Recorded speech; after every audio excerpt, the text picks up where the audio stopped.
Здравствуйте, мои друзья! Сегодня мы с вами приготовим очень вкусный, закусочный французский луковый пирог с сыром. Готовится он совсем несложно. Для начинки нам понадобится 600 грамм репчатого лука. У меня это 4 средних луковицы. Нарезаем лук тонкими четвертькольцами. Разогреваем на сковородке 3 столовые ложки растительного масла. Добавляем чайную ложку сахара, кусочек 20 грамм сливочного масла и пассеруем лук до мягкости и золотистого цвета. Пока пассируется лук, натираем 250 грамм сыра, у меня моцарелла. Не забываем переворачивать. Вот такого вида у нас лук получился золотистого, он прозрачный. Выкладываем его на тарелку и даем ему остыть. Остывший лук перекладываем в миску, добавляем натертый сыр, соль по вкусу. Я еще добавила сухих прованских травок, чайную ложку, 1 яйцо, поперчить по вкусу. Все перемешать, наша начинка готова. Количество соли зависит от того, насколько соленый у вас сыр. У меня 300 грамм упаковка слоеного теста, не дрожжевого, простого слоеного теста. Перекладываем тесто на лист пекарской бумаги, на ней мы будем выпекать этот пирог.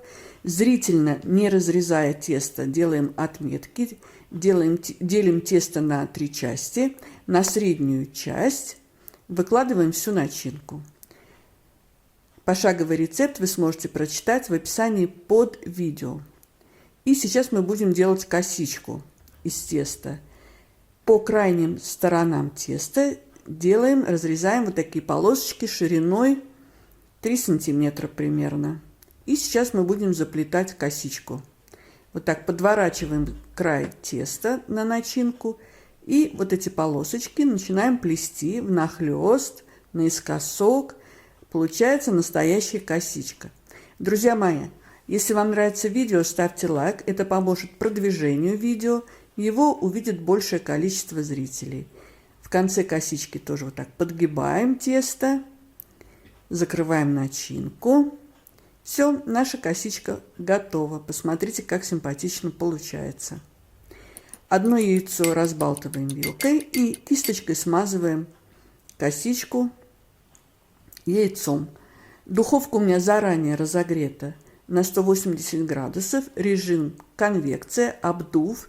Если у вас нет такой функции в вашей духовке, то просто нужно будет увеличить время выпекания.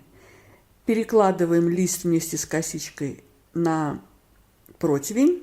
Сверху я посыпаю кунжутом. Посмотрите, какой румяный пирог. В моей духовке до румяности он пекся 25 минут. Я дала ему немножко остыть, он теплый. Сейчас мы его разрежем и будем пробовать. Вообще этот пирог вкусен в любом виде. В горячем, в теплом и в холодном. Посмотрите, какой аппетитный кусочек. Румяный верх и низ. А посмотрите, сколько там вкуснейшей, сочной начинки луковой. Ну что, пробуем. Друзья мои, как же это вкусно. Приготовьте, это совсем не сложно.